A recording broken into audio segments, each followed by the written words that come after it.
vision, or another print disability that makes reading, holding a book, or turning a page difficult or impossible. The content is copyrighted by the respective publishers. For more information, please visit us on the web at nfradioreading.org. Your Niagara Frontier Radio Reading Service now presents a reading of articles and features from the Buffalo News for Sunday, June 21st. Your reader for the first hour will be Edwin J. Vieira, and for the second hour, your reader will be Ron Bickelman. First, a look at this week's weather. Some sun and then increasing clouds and pleasant weather today. Nice for Father's Day activities and a high of 73. It'll be mostly cloudy tonight with a bit of rain later in the day and a low of 58. Cooler tomorrow with rain, and there will be ponding on the streets and highways, so keep a watch for that, and a high of 67 with a low of 55. Tuesday will be warmer, a lot better weather, with partly sunny conditions, with a high of 75 and a low of 55. A shower or two in the afternoon on Wednesday with a high of 74 and a low of 58. More showers on Thursday with a high of 75 and a low of 57. And showers continue into the weekend with showers on Friday with a high of 74 and a low of 58. But the sun returns on Saturday with a high of 75 and a low of 59. Now here's our first story. Road to U.S. and Iran deal signing is filled with twists and turns. President Trump was about to sit down for dinner at Versailles on Wednesday when he surprised French President Emmanuel Macron and some of his own aides with a demand. He wanted to sign his agreement with Iran then and there. Trump's top diplomat had received word on the way to the palace that the document had been finalized, but there was a signing ceremony scheduled for 2 days later in Switzerland. Vice President Vance, the top American negotiator of the accord, was to head there to ink the Memorandum of Understanding and begin the next round of technical talks with Iran. Trump, however, insisted he sign it Wednesday night. Macron advised them he could arrange it quickly, according to officials familiar with the events.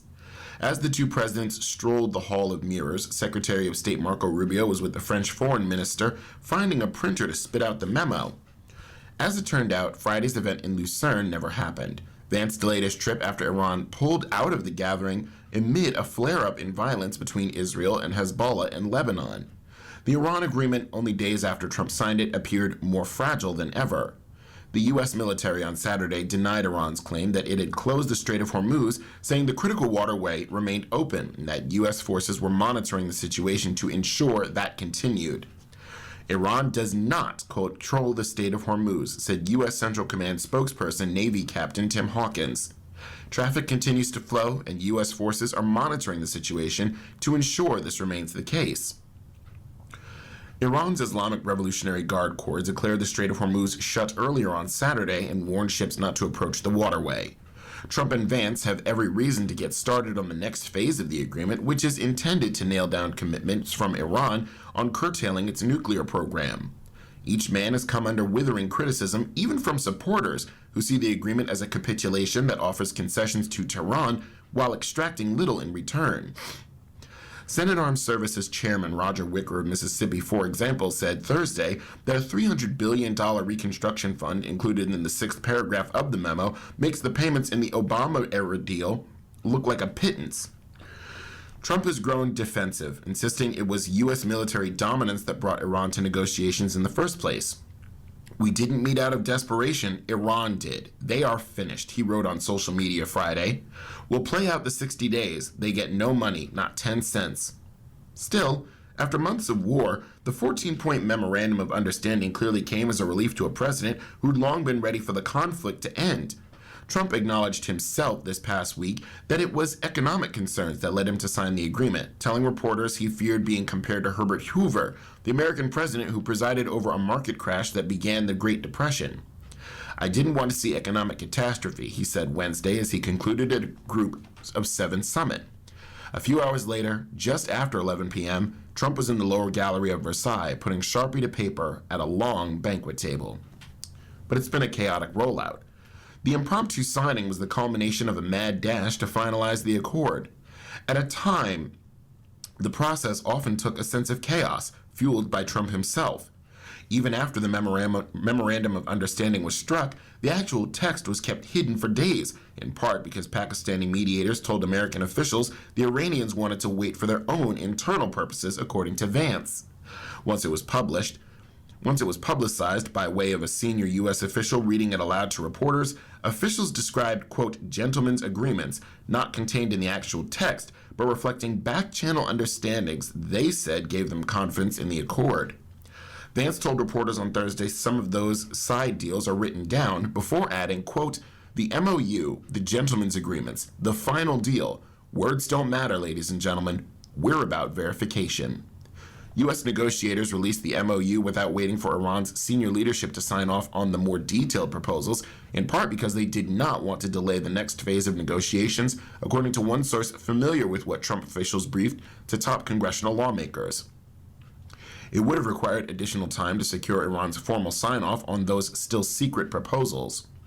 But even the Versailles signing of the accord proved momentarily confusing, since U.S. officials had already said Trump digitally signed the document earlier in the week. Trump, it turned out, had only witnessed the earlier signing. On Wednesday, he wanted to make sure a hard copy was signed, both by him and Iran's president, to ensure the agreement took effect. It's signed, Trump called out as he emerged from the palace just past 1 a.m. local time. Signed it in Versailles. But there was a sense of desperation. Advisors inside the White House once projected the conflict would be well over by the time a string of celebratory summer events rolled around, including the nation's 250th birthday. Instead, the war had become the percolating backdrop. A drag on the global economy and Trump's own popularity, his decision to launch strikes in February had come to shadow his presidency. Inside the West Wing, many senior officials had long been pushing for an off-ramp. Members of Trump's political team advocated for a way out to protect vulnerable Republicans ahead of the midterm elections and the president's political legacy. During an internal meeting at the White House in early June, Trump and his aides decided to press for a general agreement with Iran to reopen the Strait of Hormuz and outline a broad framework on dismantling the country's nuclear program. None of the president's advisors ultimately opposed moving forward with that plan, an official involved in the talks said, with the group deciding to recess where things stood over the course of a new 60-day period for technical talks after the preliminary agreement to end the war was struck. In the weeks after, Trump's national security team met nearly every day. Many were concerned Tehran would not hold up its end of the bargain, administration officials directly involved in the negotiations said. CIA Director John Ratcliffe and Defense Secretary Pete Hegseth were among the most pessimistic about whether the Iranians would honor their commitments to make substantive concessions on their nuclear program, even if they agreed to negotiate on that issue, one of the officials said. But at various points, including nearly every senior official, including Marco Rubio, J.D. Vance, and Trump's envoy Steve Witkoff and Jared Kushner, raised serious reservations, the officials noted. But they ultimately reached consensus, driven by Trump himself. We want to get this thing over with, an administration official directly involved in the talks told CNN. Gerace says he feels vindicated in wake of dropped charges. In prison call says prosecutors wasted 3 years on, quote, lies. For 2.5 years, former strip club owner Peter Gerace Jr. faced witness tampering and retaliation charges that carried a possible lifetime prison sentence, with prosecutors not ruling out the death penalty at one point. Both charges are now dismissed. 3 years wasted on lies, Gerace said in a telephone interview with the Buffalo News. I've been saying I'm innocent the entire time. In recently asking a federal judge to dismiss the charges, prosecutors said they no longer believe they could prove Gerace's guilt beyond a reasonable doubt, given the unavailability of witnesses and an unfavorable court ruling about the admissibility of evidence, among other reasons. Prosecutors opened the retaliation case against Gerace and 3 others, believing Crystal Quinn, age 37, was murdered to prevent her from testifying against Gerace, with her fentanyl death in Wellsville staged to look like an accidental overdose or suicide. Her death on or just before August 1st, 2023, came about 3 months before she was expected to testify for the government in the bribery, drug, and sex trafficking trial against Gerace, owner of the now-closed Farrell's Gentlemen's Club in Cheektowaga. A jury convicted Gerace in that trial without Quinn's testimony, and he was recently sentenced to 25 years in prison. But Gerace feels vindicated after prosecutors abandoned the retaliation and tampering case against him just days before his second trial was to begin this month. All the work they put in on this case, and then at the last second they say, we don't have the goods, Gerace said. They never had the goods because nothing happened like that. Gerace lashed out at prosecutors, as he has routinely done since before his first trial. I think that the judges need to look a little bit deeper into what some of these prosecutors are doing, because you can see it coming out time after time, Gerace said. They're not mistakes, he said of the prosecutor's abandoned retaliation case against him. These are intentionally done. They're lies. You don't put innocent people in jail for 3 years because you really thought they were doing this. You were going to try to fool a jury. Appealing his conviction. Gerace, age 58, expressed confidence an appellate court will overturn his 2024 conviction on the Pharaohs charges. The former strip club owner said prosecutors built their first case against him on the testimony of a former Pharaohs dancers who lied about him, in part to evade their own legal troubles by cooperating with prosecutors. These are all people they know lied, Gerace said of the former dancers. They paid them to lie, and they got caught to lie after lie after lie. And if you look at those people, every one of them was fired from Pharaohs for either drugs or prostitution, and they weren't allowed on my property. Prosecutors have scoffed at Gerace's claim of innocence on charges from his first trial, calling his comments insults to the, quote, brave witnesses who testified against him. The conduct Peter Gerace engaged in had a horrendous impact on the victims and negatively impacted the community, U.S. Attorney Michael DiGiacomo said after Gerace's sentencing. Problematic prosecution, though. As for the death that sparked the next federal investigation, Gerace said he believes Quinn died by suicide. I'm the one that talked her out of her suicide months before, said Gerace, describing himself as one of her best friends. Crystal had mental issues. Crystal had physical issues. Federal authorities suspected foul play. Her overdose death sparked an investigation by the FBI and U.S. Attorney's Office. And that investigation led to the 2024 charges of witness retaliation and tampering, among others, against Gerace, Outlaws Motorcycle Club leader John Tommy O. Ehrman, a manager at Pharaohs, Howard Hinkle Jr., among the last to be seen with her, and Simon Gogolak, who called 911 to report Quinn's death in Wellsville and still faces a charge of providing Quinn the fentanyl that caused her death. But the Pharaohs witnesses' case was beset by controversy from the start. 8 months after the indictment, U.S. Magistrate Judge Jeremiah J. McCarthy ordered the 3 prosecutors on the government's trial team off the case for violating a court order by missing a deadline to turn over evidence to defense lawyers. McCarthy said the prosecutors didn't play totally straight with me, as he found the U.S. Attorney's Office acted in bad faith in missing the deadline. U.S. District Judge Lawrence Villardo later vacated McCarthy's order, saying that while Assistant U.S. Attorneys Joseph Trippi, Nicholas Cooper, and Casey Schallbach deliberately decided not to produce the documents by the deadline, they did so because an order protecting the identity of witnesses and other sensitive information was not in place. While the government could be faulted for not ensuring such an order was entered before the deadline, skipping the deadline was not bad faith, Villardo added. This past November, McCarthy raised grave doubts about the felony indictment against Gerace and the others, calling the document, quote, replete with misstatements and incomplete descriptions of the laws the 4 were accused of breaking. Chief U.S. District Judge Elizabeth Wolford, who inherited the case from Villardo, vacated McCarthy's orders a couple of months later, saying she didn't share McCarthy's concerns. As jury selection drew near this month for the Pharaohs witness trial, Wolford ruled against admitting Quinn's text messages about her supposed biker confrontation at Gogolak's home during her fateful trip to Wellsville. After Ehrman and Hinkle took pleas to charges that were not related to Quinn's death, prosecutors asked Wolford to dismiss the tampering and retaliation charges against Gerace and Gogolak. Government sees recusal ploy. Prosecutors are still pursuing a pared-down obstruction of justice count against Gerace. His trial has been rescheduled for November in Rochester.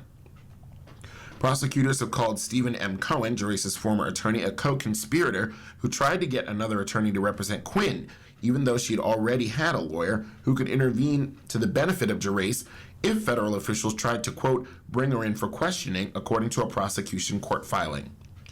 Prosecutors also said Cohen had a role in what they called the orchestrated recusal of U.S. District Judge John L. Sinatra Jr., the initial judge in Gerace's bribery, sex trafficking, and drug case. Prosecutors said Gerace wanted a different judge, one whom he believed might adjourn the trial, release him from custody, and render more favorable decisions for him, according to the court filing.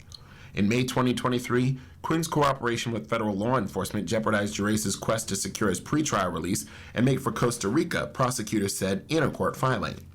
The following month, Gerace's former attorney filed the defense witness list that named Sinatra's uncle and brother as character witnesses, resulting in the judge recusing himself.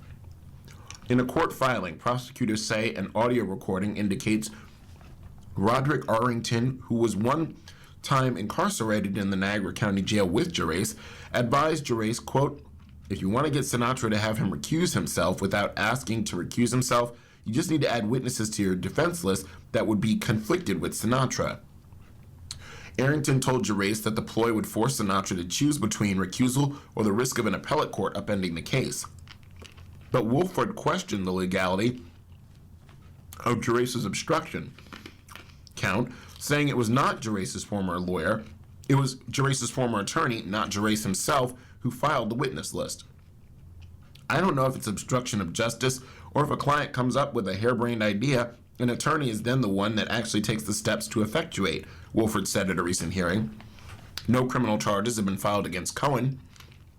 "The great power of a federal prosecutor, when used irresponsibly, is terrifying," Cohen told the News when asked for comment about the retaliation and obstruction of justice case. Cohen added, "It is my hope that the court admonishes prosecutors to be more careful in the future." Cohen said he asked the assistant U.S. attorney in charge of the case to meet with him and the FBI over the cause of Quinn's death. He refused, Cohen said. "That was very telling." You're listening to a reading of today's Buffalo News on your Niagara Frontier Radio reading service. The time for our morning listeners is 9:16 a.m., and for our afternoon listeners, the time is 4:16 p.m. And now on to a front page feature. Gambling crackdown at Amherst Senior Center leads to pushback and to suspensions. If Amherst officials expected the turmoil over the gambling ban at the town's senior center to ease the rule that was imposed earlier this year, well, they lost that bet. Some members of the Pinochle group, which include players in their 80s and 90s, say center administrators are treating them like children, creating a hostile atmosphere and driving away longtime participants. After annoyed Pinochle players recently circulated a petition complaining about the unfairness of the gambling ban, center officials issued one-week suspensions to 2 leaders of the club. "It was very rude, very disrespectful," Leonard Chiappa, who's 84, said of his suspension and removal as Pinochle Club president, "because I've been helping a lot of people play." Despite the ban backlash, town officials aren't throwing in their cards. They say letting seniors play cards for money, no matter the stakes involved, could violate state gaming laws. The town doesn't have a gambling license and will not seek one, officials said. Amherst supervisor Sean Lavin said most seniors have accepted the ban and the rationale behind it, but if a handful have acted out, harassing employees, damaging property, and violating the code of conduct. This is not a place for gambling, it's a place for seniors to feel safe and engage with each other and exercise and get a nutritious meal, he told the Buffalo News. If people want to do these activities and they have a home of record, they can do it there. But the gambling ban was imposed. For at least 25 years, Pinochle players have had to put in a small amount of money, $4 for now, though payment wasn't required, before the start of the twice-weekly card games. At the Center for Senior Services on John James Audubon Parkway, Uric players had a similar agreement. Pinochle Club organizers collected the money and divided it among prizes for the top finishers and club expenses like coffee, pizza, birthday cake, and a new deck of cards. This all changed in February when the Amherst Town Board updated the center's code of conduct to bar gambling. Town officials declined to discuss specifics but said the code update followed several incidents over the years. Amherst officials had begun to wonder whether the town was in violation of state gambling laws. That's when Melissa Abel, the center's director, consulted with town attorney Steve Bengart on a code change that made it clear gambling was not allowed at the center. But is it permitted in other towns? Bob McLaughlin is a former general counsel for the New York Lottery and a leading expert on the state's gaming laws. It's unlikely, in my opinion, that any state, federal, or local law enforcement is going to raid the senior center for playing Pinochle and put Grandma and Grandpa in handcuffs. The Albany-based attorney said, "I do not want to believe that playing Pinochle at a local senior center in an upstate town in western New York is going to rise to the level of the attention of the New York State Gaming Commission. However, it could. And so, if the town wishes to avoid potential liability, even though that potential liability is, in my opinion, low, I can't second guess the decision as a gaming attorney to say thou shalt not at the Amherst Senior Center." Such charges are rare. The Erie County District Attorney's Office has prosecuted 2 cases involving 6 total defendants charged with misdemeanor promoting of gambling since 2020. Neither of these cases involved a defendant being charged for providing a space where other individuals played cards for money, DA spokesperson Kate Monroe said. Some towns have shrugged off the legal concerns. There's got to be a happy medium between letting people have some fun and making sure things are orderly. I think we're doing that pretty well here, Cheektowaga Supervisor Brian Nowak said of the bingo games and low-stakes card games allowed at Cheektowaga's Senior Center. Deputy Amherst Supervisor Angela Marinucci at the May 11th town board meeting said several other towns, including West Seneca, had joined Amherst in aligning the rules for their senior centers with state gambling laws. West Seneca officials say that's not true, and seniors can still play cards for a small amount of money. We haven't changed anything, West Seneca Supervisor Gary Dixon said, adding, quote, "We consulted with our town attorney, and he said they were fine. So unless somebody from the state comes to us and says we can't do that, we're going to continue to do it." And now on to world news. Meet the charismatic UK mayor who's set to challenge Starmer.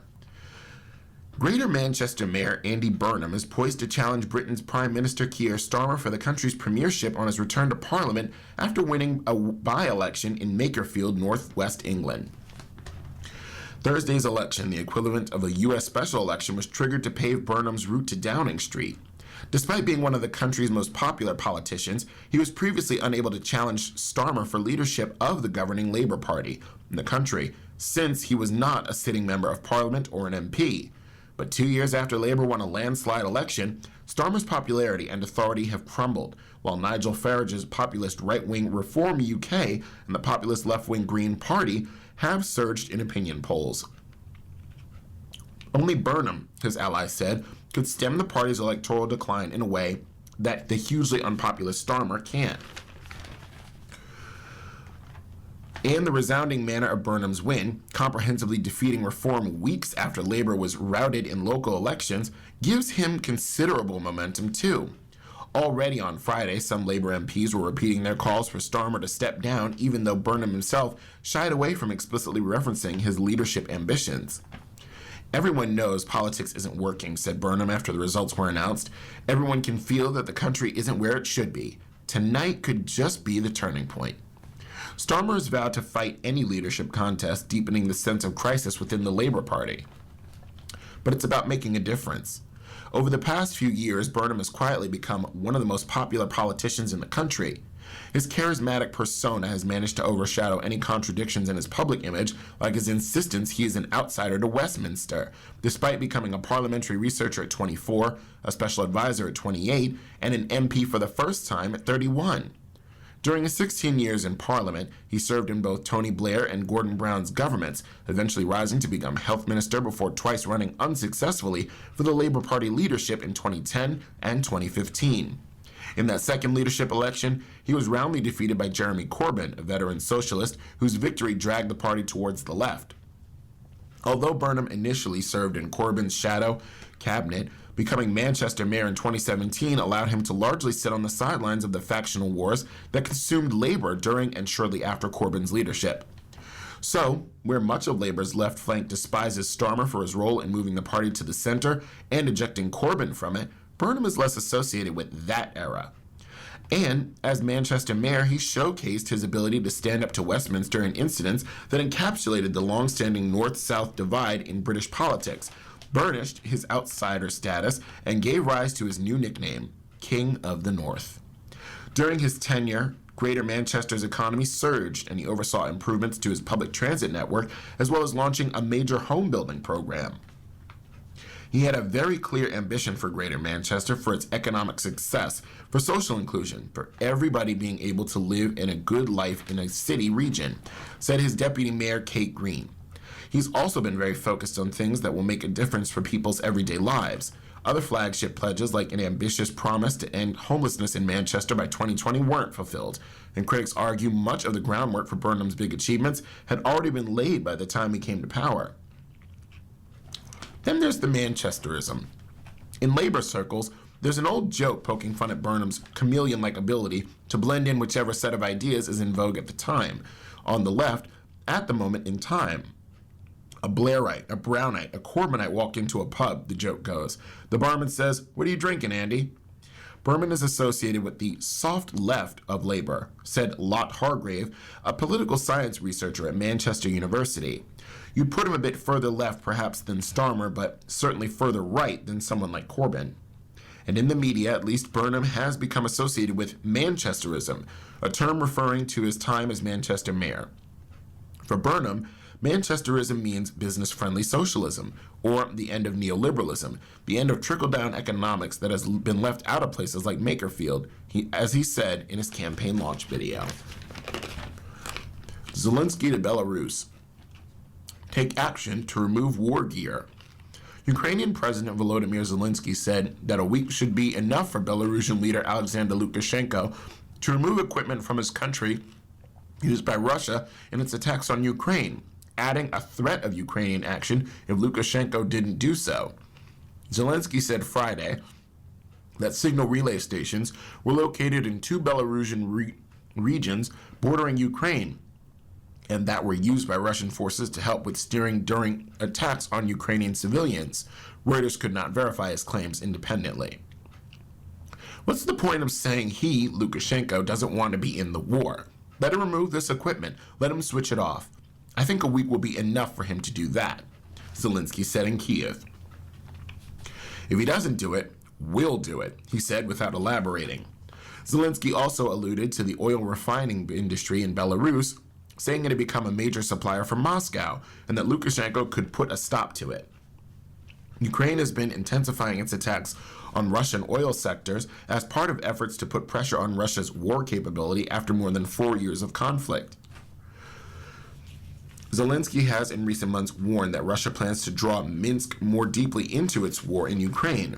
Russian forces used Belarusian territory to launch attacks when they first invaded Ukraine in February 2022.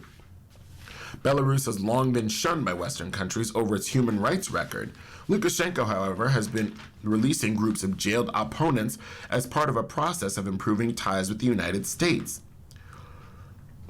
Svetlana Tsikhanouskaya, the main Belarusian opposition leader, said Zelensky's comments were the best way to deal with Lukashenko, who's held power since 1994.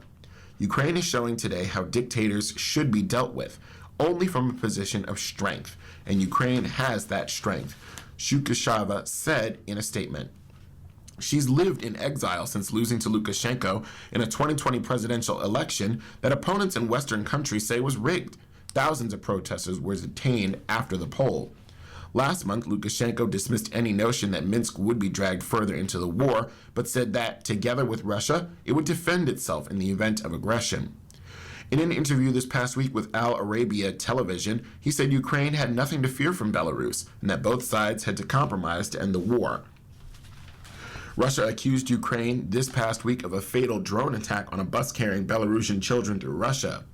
Kyiv denied it was responsible. A woman accompanying the children was killed and 8 people, including 6 kids, were injured in the incident.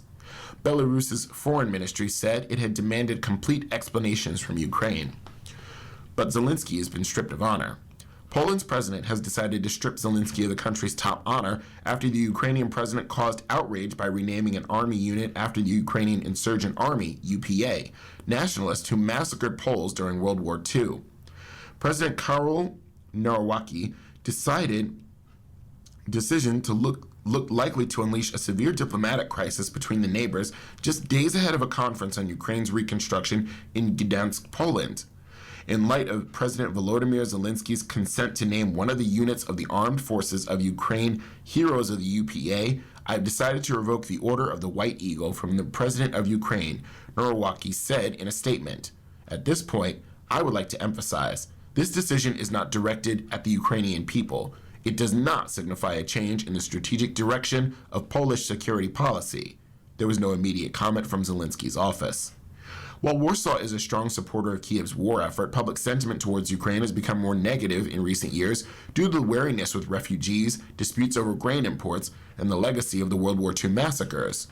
Ukrainian Foreign Minister Andriy Sybiha called the decision a strategic error. We regret that instead of looking for solutions, the Polish side decided to escalate this conflict to an unacceptable and inappropriate level, he wrote on Facebook. No president of another country is going to dictate our history to us. Polish Prime Minister Donald Tusk, a political opponent of Nowacki, had sought to defuse the dispute, called for both presidents to cool emotions late on Friday. The conflict between Poland and Ukraine delights Putin and shocks our allies. The task of President Zelensky and Nowacki is to calm emotions, not stoke the tensions. The front line runs elsewhere, he wrote in a post on X. You're listening to a reading of today's Buffalo News on your Niagara Frontier radio reading service. The time for our morning listeners is 9:30 a.m., and for our afternoon listeners, the time is 4:30 p.m. And now on to national news. More people are getting priced out of ACA insurance. Year after year, Ross and Rebecca Tobiasen said saw their health care rise, having relied on the Affordable Care Act for federally subsidized health insurance since it began in 2014. Year after year, the couple kept their coverage, believing the peace of mind was worth the cost. But in December, the Tobiasens decided to cancel their insurance when Rebecca saw the cost of their monthly premiums jump from $130 to more than $550. It wasn't worth it anymore, she said. The couple own and are the only employees of a small auto shop in the North Carolina mountains. Rebecca worries about her husband, whose work as a mechanic can be dangerous.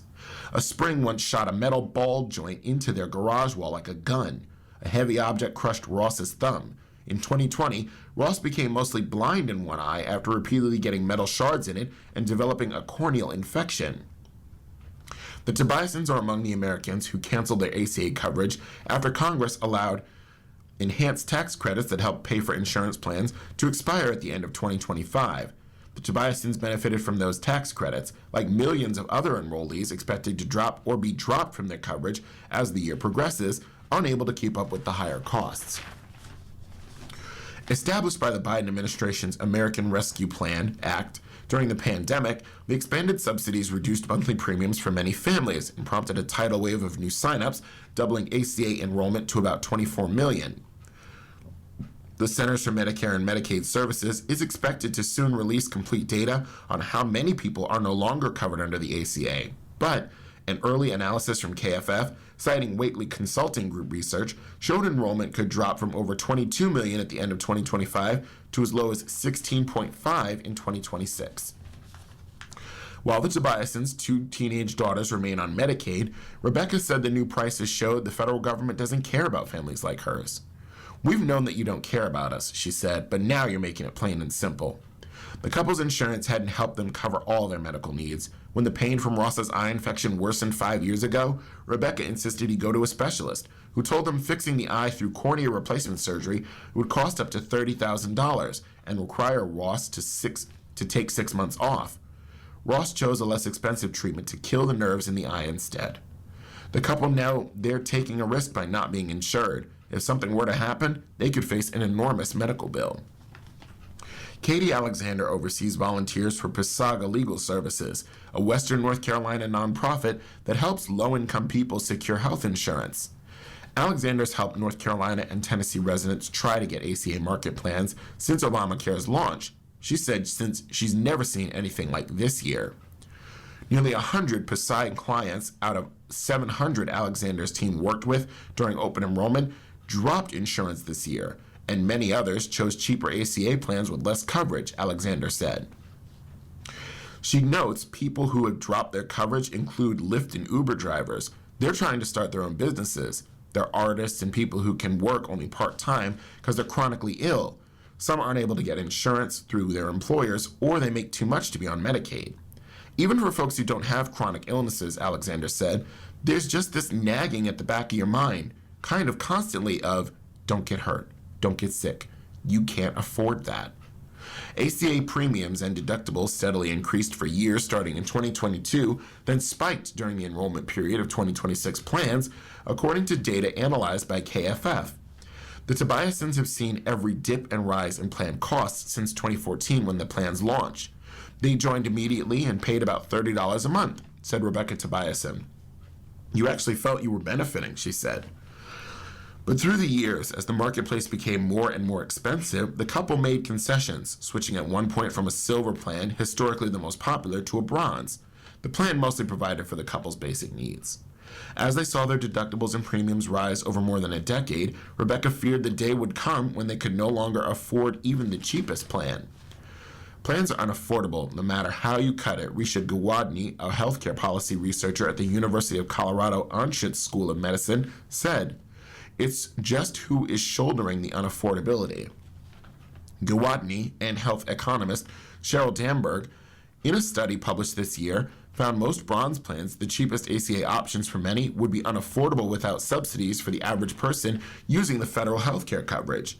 Without the subsidies, many families using these plans don't make enough to afford premiums or deductibles, Gawadni's research shows. People who drop health insurance are changed for what's known as the risk pool, Gawadni said, when a group of people share financial hazards. If healthier people drop out of the risk pool, fewer people subsidize the people who get sick, Gawadni said. That means premiums for the people who get sick will increase again in the future, she added. That becomes what we call a death spiral, she added. Fed Chair Warsh already showing a different approach. Federal Reserve Chairman Kevin Warsh put his stamp on the job fast this past week at a debut policy meeting that produced a return to stripped-down 1990s-style central banking before the century's crisis put the Fed center stage in economic management and turned its leader into a consoler-in-chief for Wall Street and Main Street alike.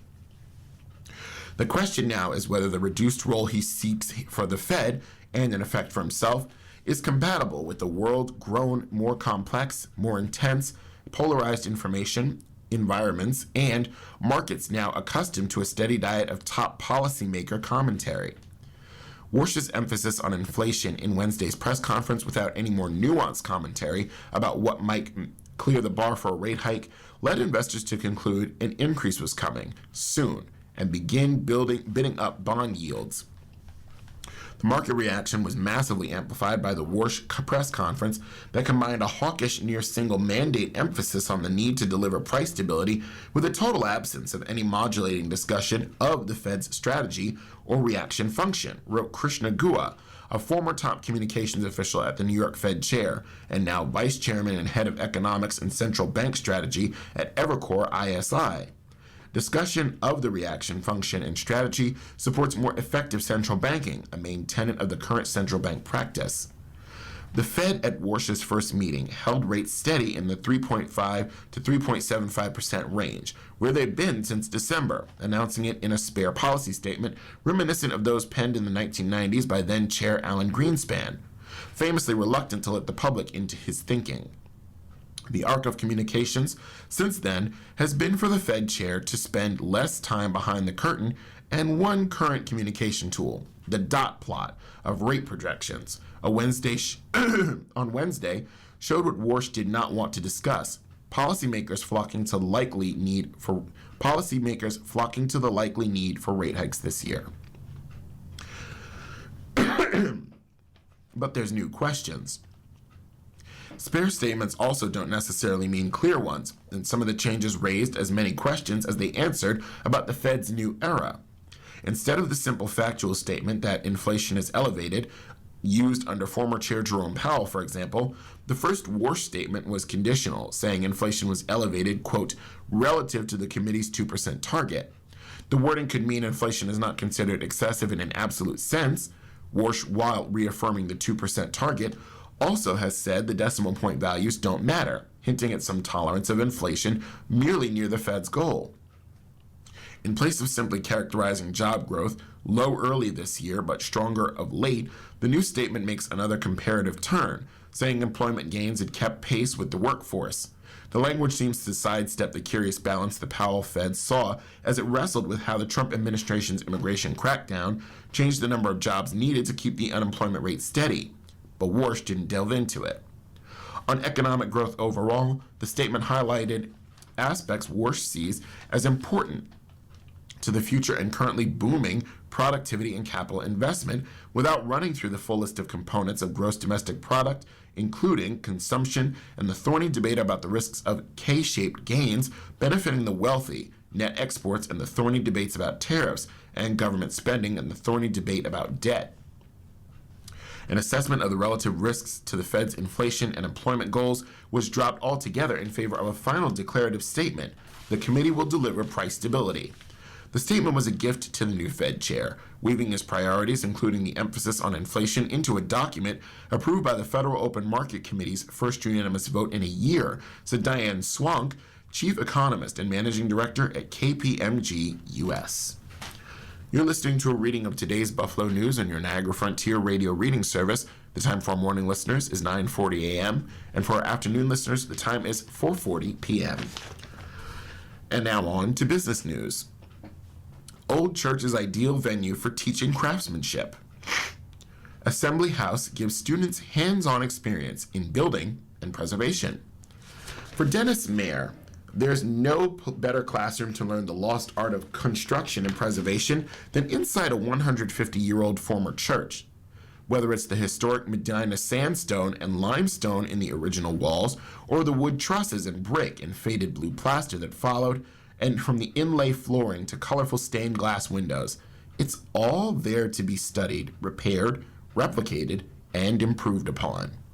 That's made Mars Assembly House the perfect medium to not only teach high school, college, and adult students the tools and the trades, but to pass on the skills, traditional craftsmanship, and love of design that built much of Buffalo. Standing in the cavernous former church sanctuary, he proudly gestures to various rooms set up around the open space as he points out the unique craftsmanship produced by his students. All it takes, he says, is creativity, passion, and a willingness to try. I call it the dream world for the building arts, said Mayer, the founder and executive director of Assembly House. That quality is really important to excite people and to spark joy in their imagination.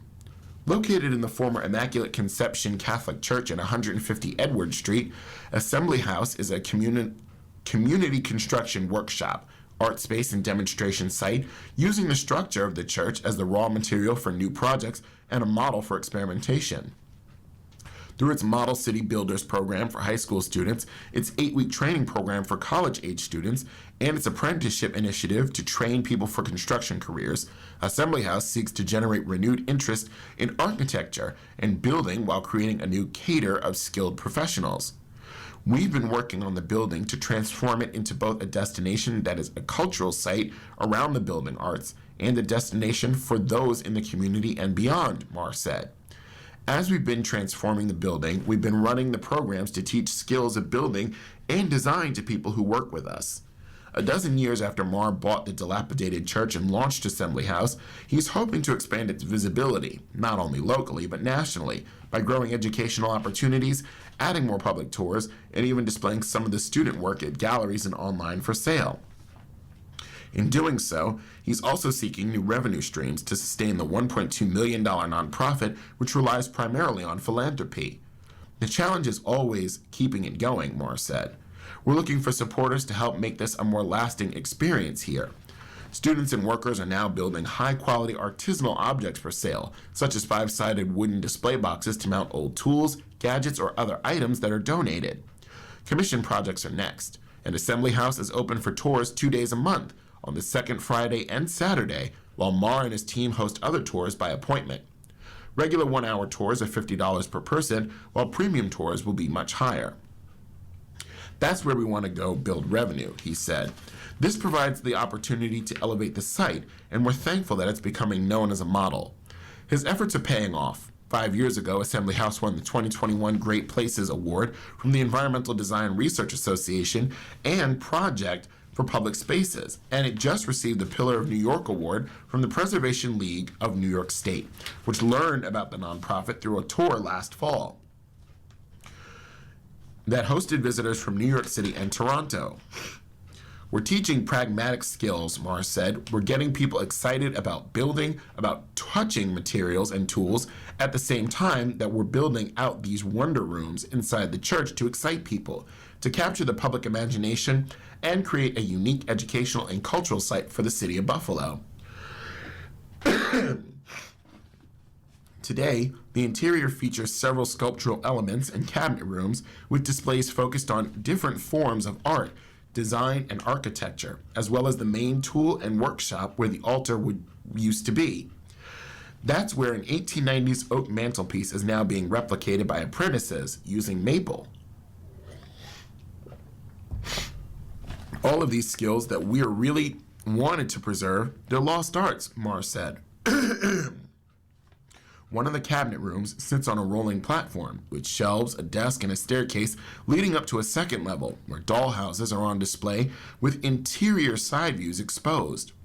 There must be an aspect of play and whimsy to this at the same time that we're building with a seriousness of purpose and pragmatic skills. There needs to be an element of the fantastic or the dreamy in order to bring more people in and get them excited. And now on to personal finance. Buying comfort? Are you doom spending? Here are 5 tips for curbing a potentially costly habit. After a long day of working, taking care of my kids, and worrying about the state of the world, it's easy for me to relax into one of my favorite activities, online shopping. It may not be able to control how much groceries cost this week or stop a global conflict, but I can find some relief from a not-so-good habit. Hitting purchase on a new gym outfit or scented candle somehow calms my nervous system before bed. I get a little dopamine boost, feel more relaxed, and, well, more in control. I'm not the only one soothed by so-called doom spending, a term that's popped up in recent years. It refers to making unnecessary purchases as a form of self-soothing in response to stress, often after doom scrolling.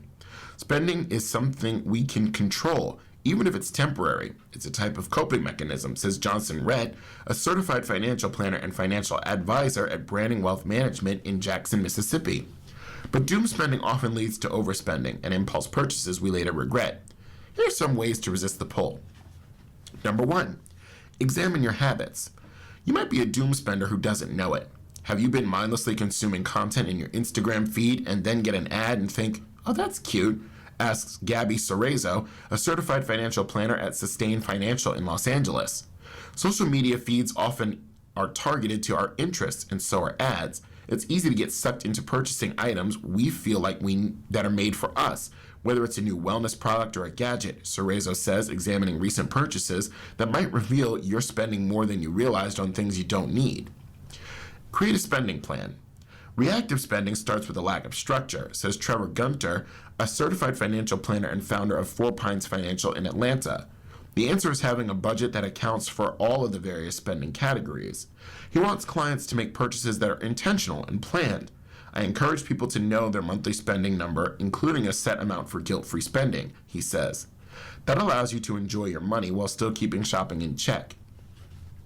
And also, find a balance. Allowing yourself a little doom spending isn't necessarily a bad thing, said Patrick Yagubians, certified financial planner and founder of Noor Financial Services in LA. But you have to balance it, he says. If you have $200 in extra cash, consider spending $100 and putting the rest towards savings goals. After all, he says, we need to enjoy the moment at a time when bigger purchases, like buying a home, may be out of reach. That hybrid approach is a technique he uses himself. If you have a clear system in place, there's a boost in your confidence in terms of how you handle your money, he says. And enforce some shopping guardrails. If you're struggling to budget and find balance, then adding barriers to your online shopping clicks is a good next step. Deleting saved credit card information from sites, removing retail apps from your devices, and logging out of online stores can help, Gunter says. He started avoiding Instagram after he realized targeted ads had led him to unplanned purchases. I've unsubscribed to every promotional email I get, even from my favorite brands, he adds. He also gives himself spending rules, such as only 2 new clothing item purchases per month. Cerezo recommends using your phone settings to set up time limit restrictions for social media and news apps. She also says to avoid scrolling at night, something she tries to do herself. Generally, people have more willpower earlier in the day. As part of our newspaper reading, we now present the day's death listings. If you need further information on any of these names, please call us at 716-821-5555. That number is 716-821-5555.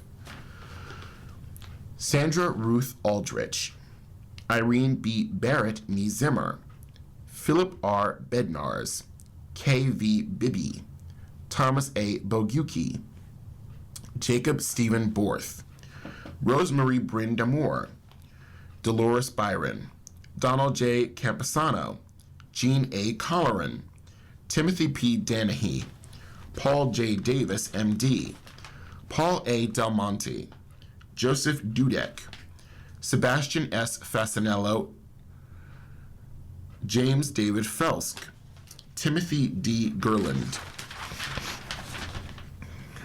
Marjorie I. Glogowski, D. Richard, Francis Joe Godwin, Kathleen Gorman, Nee Bon, Lynn Michelle Gorney, Edward Holland, Richard A. Hartman, Vicky M. Hennessy, Nee Stoltz, Phyllis Honan, Nee Ruggiero, Bernard J. Jordan, Rosalind Roz Juraler, Anthony S. Kaminsky, Michael F. Kenkiewicz, James Jimmy J. Killian, Laverne King, Albert J. Kruger, Margaret M. Kurtz, Nee Fest, Lillian Longcar, Charles J. Lotempio Jr., Rosemary Mecca McLeod, Eric J. Moretz, Alice P. McMahon, Geraldine M. Miller Karmelinsky, Florence Miranda Haynes Nee Rees, Reverend Ellen M. Montgomery, Perry Samuel Nicholas, James Nowak, Monica H. O'Neill Nee Harmon, Samuel J. Patty, Barbara A. Panaccio, Susan Zhibujiz Nee Chajonsky, Robert Raymond, Elizabeth Betty Rejic Nee Kazmarek, Marilyn G. Riley Schultz, Stella L. Rydnick, Catherine A. Schulz Nee Colren, Patricia G. P.J. Scott Nee Galvin, Kenneth R. Syjak, Dorothy Skrabaski, Barbara A. Summer Nee Bannock, James L. Stifler, James Lawrence Turner, Stephen Joseph Wesolowski, John R. Whalen, Robert Bob C. White, Patricia Marie Will, Michelle Zagrossi, Sharon A. Tarapata. If you need further information on any of these names, call us again at 716-821-5555. Again, that number is 716-821-5555. And now on to the horoscopes. It's Royal Stars from Georgia Nichols. Happy birthday for Sunday, June 21st, 2026. You're adventurous and enjoy the company of others. You're friendly, empathetic, and you love the arts. This is a year of fresh beginnings and major changes in your life. Keep your eyes open for new opportunities and be ready to take action. What you do now will bring great benefits in the future. The stars show the kind of day you'll have, with 5 being dynamic, 4 is positive, 3 is average, 2 is so-so, and 1 is just difficult. For Aries, it's a 3-star day. For the next 4 weeks, your focus will be on home, family, and your private life. Tonight, cooperate. Taurus, a 4-star day. The pace of your days will accelerate in the next 4 weeks. You have places to go, things to do, and people to see. Tonight, work. For Gemini, a 3-star day. With fiery Mars in your sign, you have energy to burn. Meanwhile, in the next 4 weeks, you will focus on earnings, cash flow, money, and purchases. Tonight, play. Cancer, a 4-star day. Today, the sun moves into your sign to stay for the next 4 weeks. This happens only once a year, and when it occurs, it makes you project yourself onto the world around you with greater intensity. So tonight, relax. For Leo, a 3-star day. Your personal year is ending, which is why the next 4 weeks before your birthday will be a more private time for you. Tonight, conversations. For Virgo, it's a 4-star day for you. Your popularity will increase in the next 4 weeks. Seek out old friends and make some new ones. Tonight, check your money. For Libra, a 3-star day. Once a year for 4 weeks, the sun casts you in a spotlight, and this light is flattering. Everyone will admire you, and tonight, you win. Scorpio, it's a 4-star day. Grab every opportunity to travel or do something to expand your world in the next 4 weeks. You'll have a chance to do this. Tonight, privacy. For Sagittarius, a 3-star day. You'll find that in the next 4 weeks, your focus on shared property, taxes, debt, insurance issues, inheritance, and the wealth of partners will be stronger. Tonight, be friendly. Capricorn, it's a 4-star day. You will need more sleep in the next 4 weeks because the sun is now opposing your sign, which will drain your energy. Tonight, you're admired. For Aquarius, it's a 3-star day. Roll up your sleeves because you'll be busy and productive in the next 4 weeks.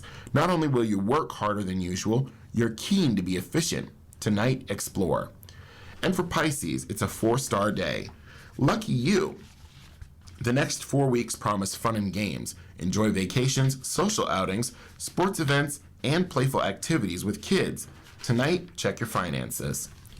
And for today in history, for Sunday, June 21st, in 1788, New Hampshire became the 9th state to ratify the U.S. Constitution. In 1898, amid the Spanish-American War, the USS Navy cruiser USS Charleston's crew easily captured the island of Guam as the Spanish Navy lacked the ammunition it needed to defend it. In 1940, Italy tried but failed to invade France during the First Battle of the Alps in World War II. In 1964, the U.S. House adopted the Civil Rights Act and passed it to the Senate, which approved the measure on July 2, 1964. The same day, President Lyndon Johnson signed it. The landmark law pushed by President John F. Kennedy before he was assassinated prohibited discrimination in public places, provided for integrating schools and other public facilities, and make workplace discrimination illegal. In 2000, Scotland repealed controversial Section 28 of the United Kingdom's Local Government Act of 1988, which prohibited local authorities like school teachers from teaching homosexuality is acceptable. And in 2001, blues legend John Lee Hooker died at 83. Hooker inspired many musicians with his gritty voice and raw guitar rhythms that told stories through his songs straight from the heart of the Mississippi Delta, including Dimples, Boom Boom, and Boogie Chillin'. You're listening to a reading of articles from the Buffalo News for Sunday, June 21st on your Niagara Frontier Radio reading service. We'll return for more readings after this short break. Your reader for the first hour has been Edwin J. Vieira. Stay tuned for Ron Bickelman in the second hour, and thank you for listening. If you're listening to this publication online, you're probably using our website, a podcast player like Spotify or iTunes, a streaming service like Siro, or a smart speaker. Did you know that we now have a dedicated app that can be downloaded to any mobile device, like a smartphone or tablet, for free? App users can conveniently access our live stream and any episode of our podcast easier than ever. To download the app, just type NFRRS in the search window in the Apple App Store or in the Google Play Store. Contact us anytime if you have any questions by calling 716-821-5555, extension 5. Thank you.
News. Your reader today is Ron Bickelman.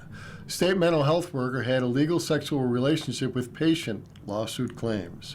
Employees at New York's mental health institutions are forbidden under any circumstances to have sexual or romantic relationships with patients.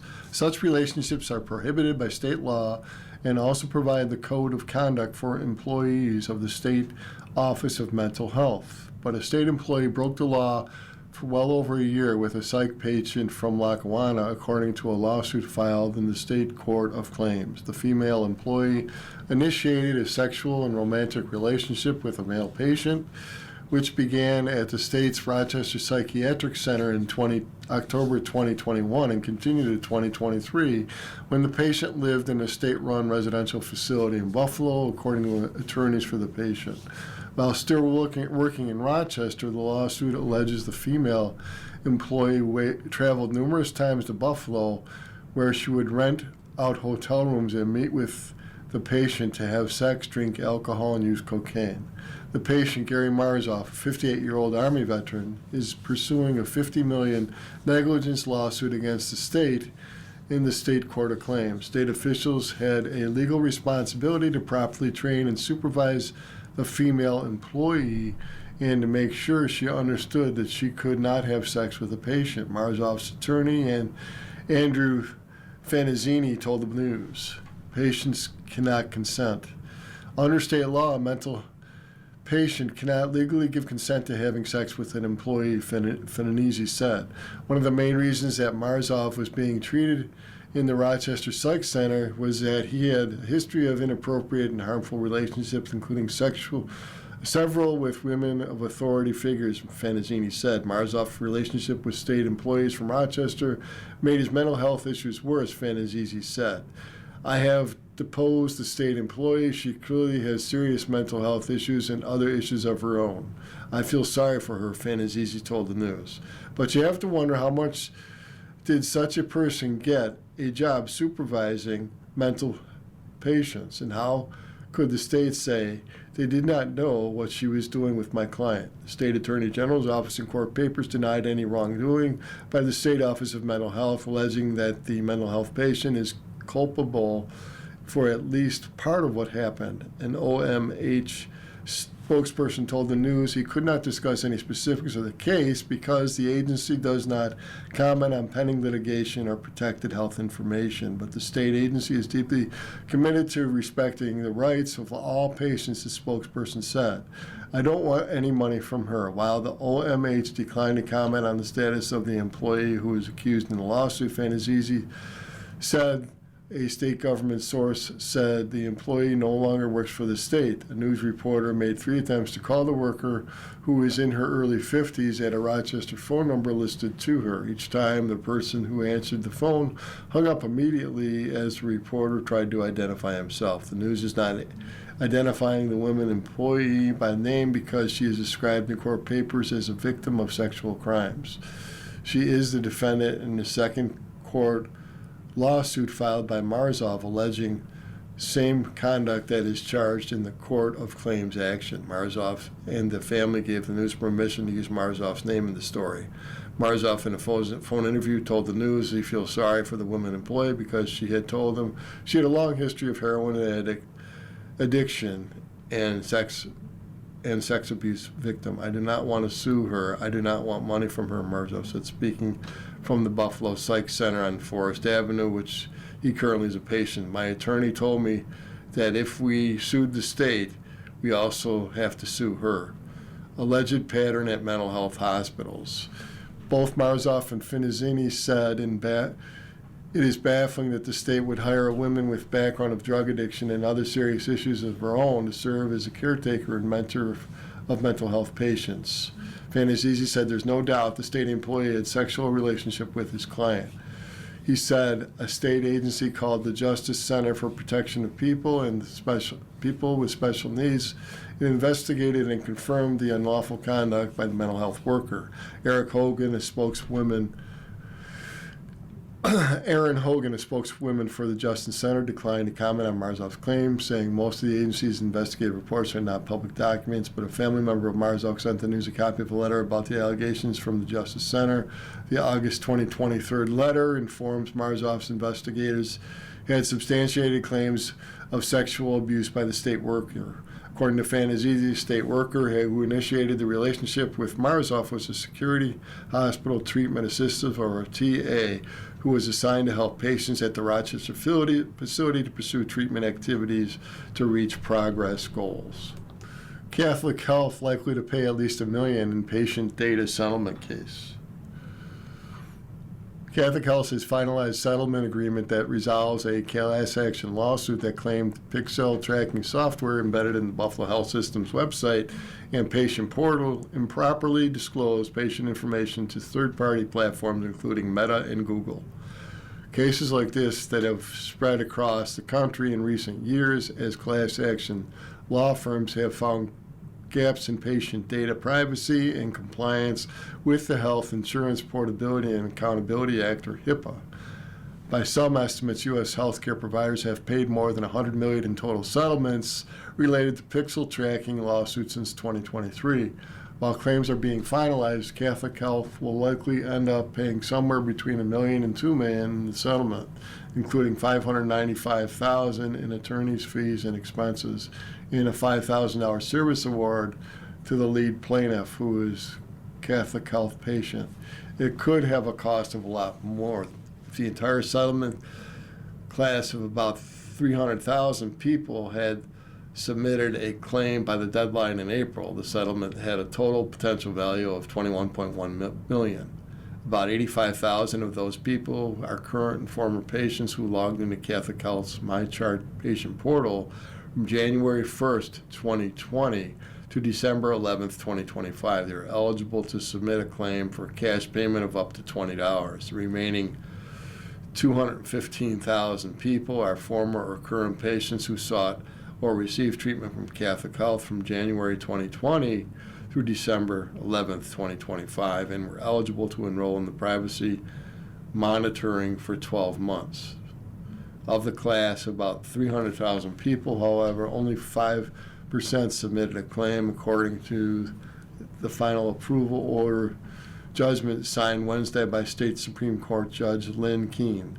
This is consistent with other class action cases. Only about 10% of class members end up submitting claims in the class action lawsuits when notified via packets in the mail, and that percentage drops even more when postcard and email notices, according to the 2019 Federal Trade Commission staff report that examined 149 consumer class action cases. While the math isn't perfect, the court records do not disclose how many of the people who submitted claims were eligible for the $20 payment or the privacy monitoring. 5% of the total settlement value is about $1 million. In the statement, Catholic Health said it strongly denies any the allegations and maintains that it did not engage in the conduct described in the lawsuit. Lisa Smith, a partner at Phillips & Lytle who represented Catholic Health in the case, noted they were able to get an earlier complaint dismissed. We're planning to move to dismiss the second complaint as well, but it's just sort of a portrait of tying off uncertainty, a risk of expense for an organization that is higher a mission that's involved in litigation, Smith said. Smith noted a similar plaintiffs' law firms that have replicated these cases against hospitals across the country. Last year, the University of Rochester Medical agreed to pay $2.85 million and settle a similar pixel tracking lawsuit. For its part, Catholic Health denies any tracking technologies were implemented in its systems. Victoria Greek, director in digital strategy at Catholic Health, said the health system's website has already stopped using the Metapixel and moved away from Google Analytics by the time the complaint was filed. Then within patient portal MyChart, which is a product from software company Epic Systems, Smith said the pixels were never actually in use. It's in those portals that you start to be dealing with protected health information. And here, pixels were never turned on for the portal for Catholic Health patients, so there was never any tracking of PHI, she said. Continuing along in local news, price tag changes at Walmart drive Western New York lawmakers to support of New York surveillance pricing law. If you have walked through a local Walmart recently, you may have noticed the fixed pricing displays are disappearing. For a while, price tags on clothing had listed no price at all, and the static signs and paper tag pricing labels on merchandise are gone. They've been replaced or will be replaced with digital shelf labels that can be changed quickly and easily via an app at a moment's notice. Other local retailers such as Kohl's have been using digital pricing labels for years. Meanwhile, online retailers have greater flexibility to track consumers' buying habits and employ personalized pricing, potentially changing more to consumers who have demonstrated a spending pattern of being more willing to pay more. While no local physical stores are known to have employed such pricing strategy, Walmart has emphasized that the digital labels do not collect any customer information. The potential has caused a concern at the local and state level, prompting lawmakers to introduce and pass bills limiting such pricing strategies. Coke demonstration. Amherst resident Tony Hariasi demonstrated that when he handed out 20-ounce bottles of Coca-Cola to all Erie County legislators during the legislators' last session. I bought these bottles at a local grocery store at $2.99 each, he told legislators, but if you imagine if its price varied depending on your shopping habits, your browsing history, or even the wealthier. He brought up a fictional example of two legislators walking into the same grocery store and buying the same bottle of Coke along with some pre-made sandwiches and chips. He also used an example of two different legislators using the same type of Coke at different times. One buying the soft drink on a cold, windy morning, another buying a soft drink on a hot, sunny afternoon. The one buying Coke on a hot day could get charged more than the one buying on a cold day. Proponents of this technology like to refer to it as personalized pricing with all sounds very nice, Hariasi said.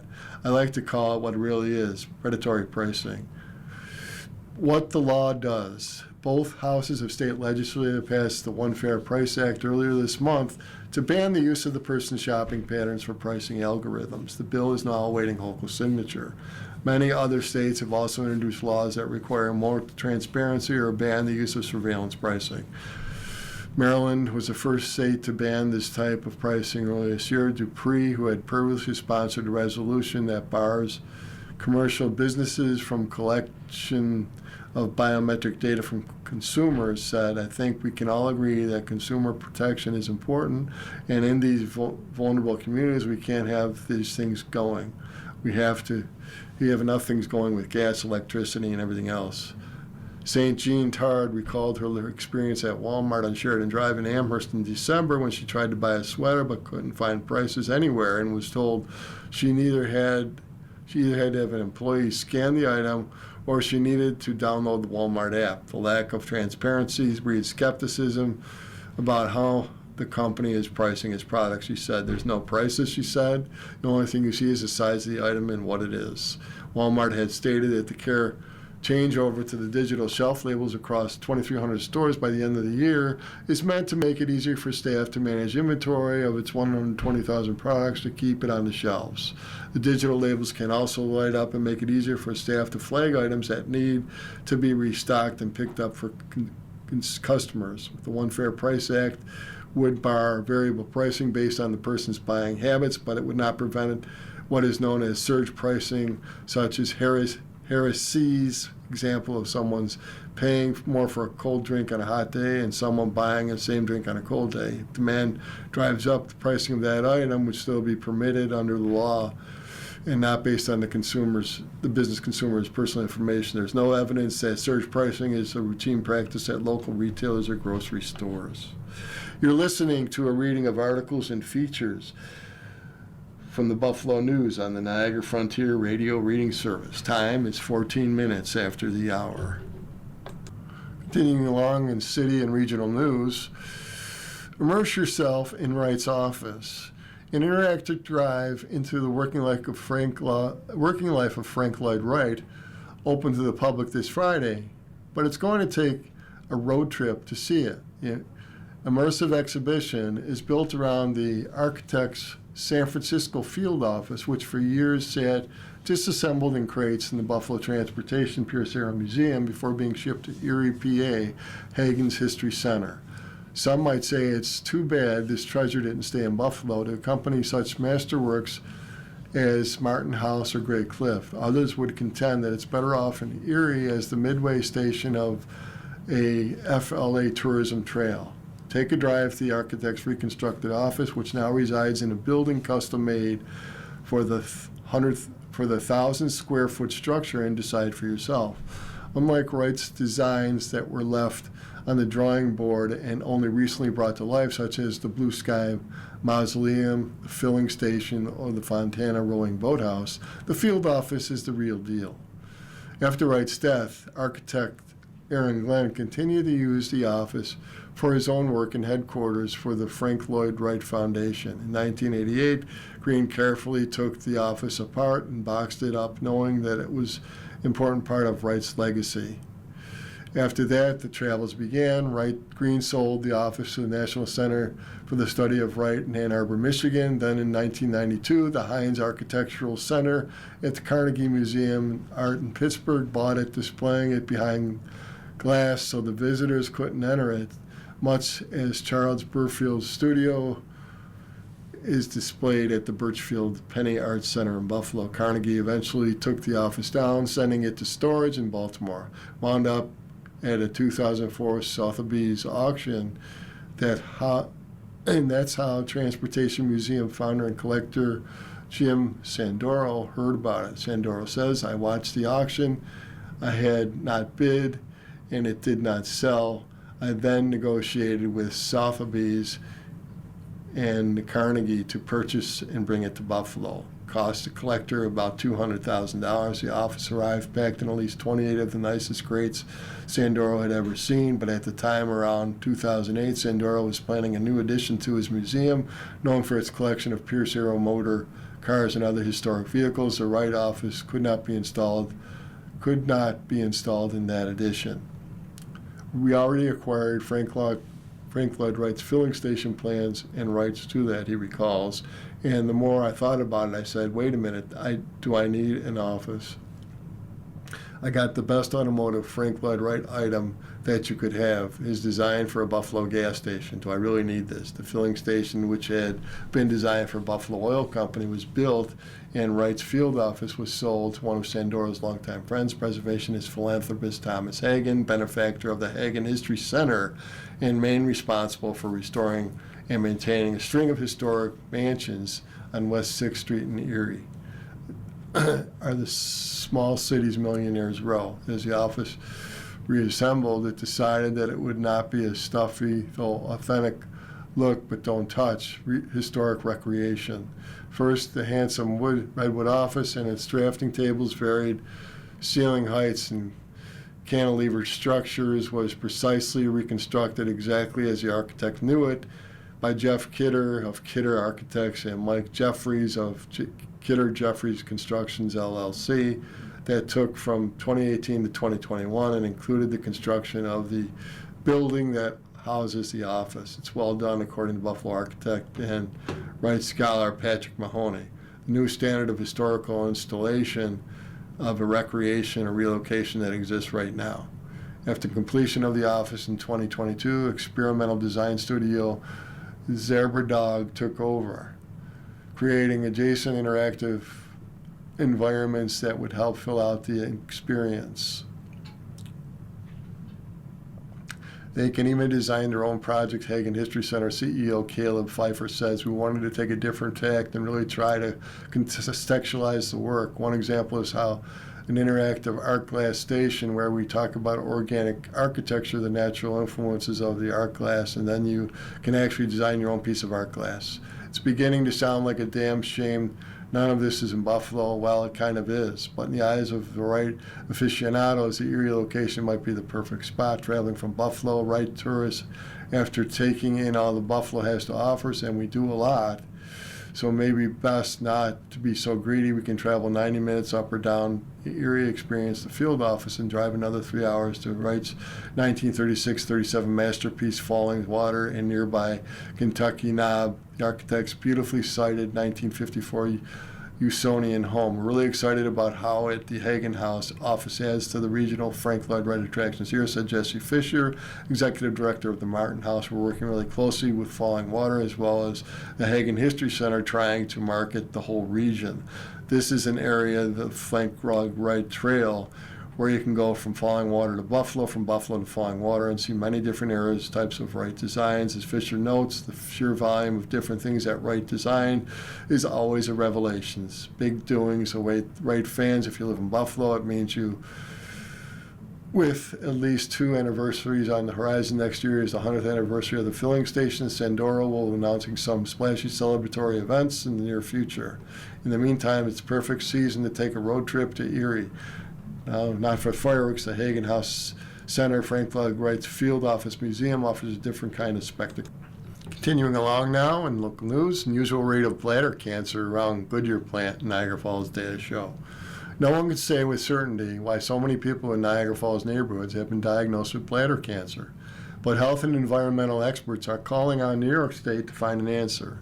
Buffalo News analysis of the State Department data shows that the crude rate of bladder cancer in roughly 1 mile area stretching east of the Goodyear Tire and Rubber Company, a chemical plant located off 56th Street, were about 63.6 cases per 100,000 residents. More than triple the state's bladder cancer rate of 20.8% of per 100,000 and double the Niagara County rates of 31.9% cases of 100,000. Bladder cancer rate was measured from the number of people diagnosed with bladder cancer from 2001 to 2015. In the neighborhoods within 1 mile or roughly downwind of the Goodyear plant, 14 people living there were reported to have been diagnosed with bladder cancer during a time frame. There's no proof that the Goodyear emissions of orthotoluidine, a chemical known to cause bladder cancer in humans, led to the elevated rate of bladder cancer among the plant's neighbors. State health officials and company have continually said there's no imminent threat to the public's health from the plant's pollution, but evidence of the bladder cancer cases in the surrounding neighborhood, and it has intensified calls from the environmental health advocates for the state to further rein in the pollution from Goodyear and investigate any possible link between the company's orthotoluidine emissions and high rate of the disease. Retired attorney Steve Wutka, who represented more than 24 Goodyear workers who had fallen ill with bladder cancer after working in the plant, told the Buffalo News he received calls to at least 10 people who live in the neighborhood around the plant who have recently been diagnosed with cancer.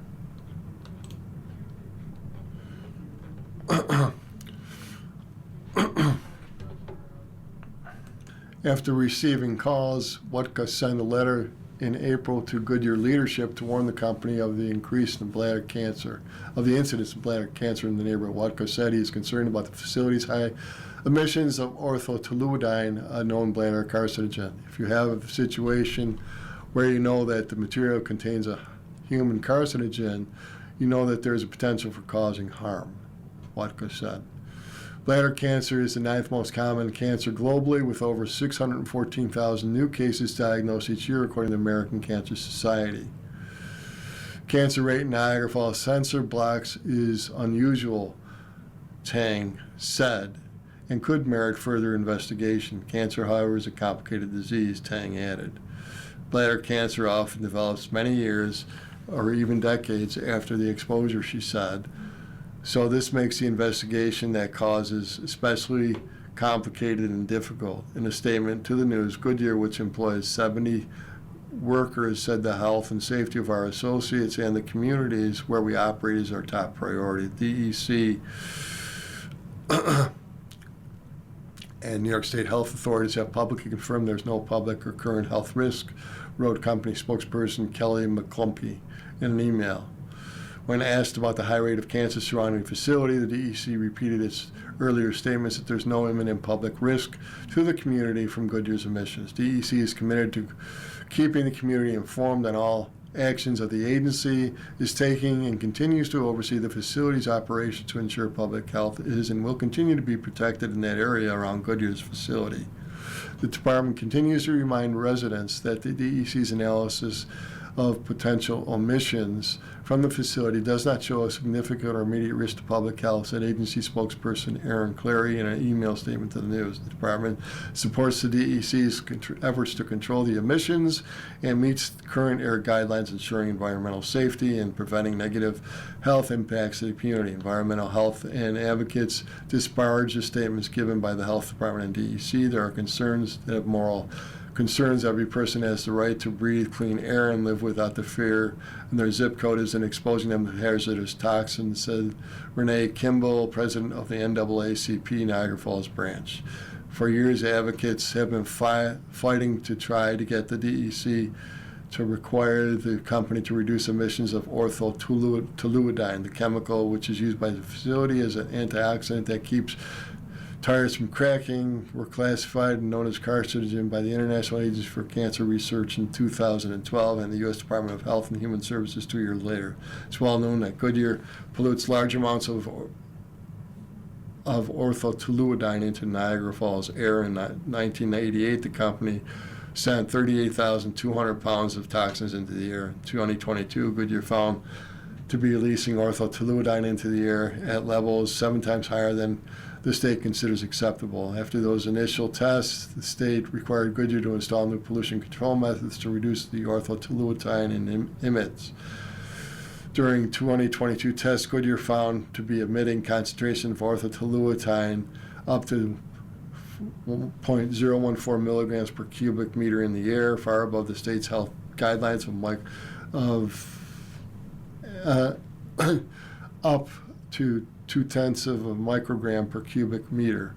With the new pollution control measures, concentrations of orthotoluidine up 0.047 milligrams per cubic meter could still be emitted from the facility, reported according to emissions plans from the DEC. Goodyear is expected to install permanent emissions control equipment by October 31st. Now let's look at Asking Eric. Listening to news podcasts causes marital discord. Dear Eric, my wife and I, both seniors, have similar views, but get our news from different sources. I read online and listen to podcasts while doing mindless tasks at the gym or on walks when she does not join me. She's totally devoted to cable TV and prefers me not to interrupt. I can do better and am trying. She feels my podcast listening earbuds shuts out conversations and is unhappy about that. My listening to them is, as I described, not times we would be normally conversing, but she regrets my unavailability. How best to navigate?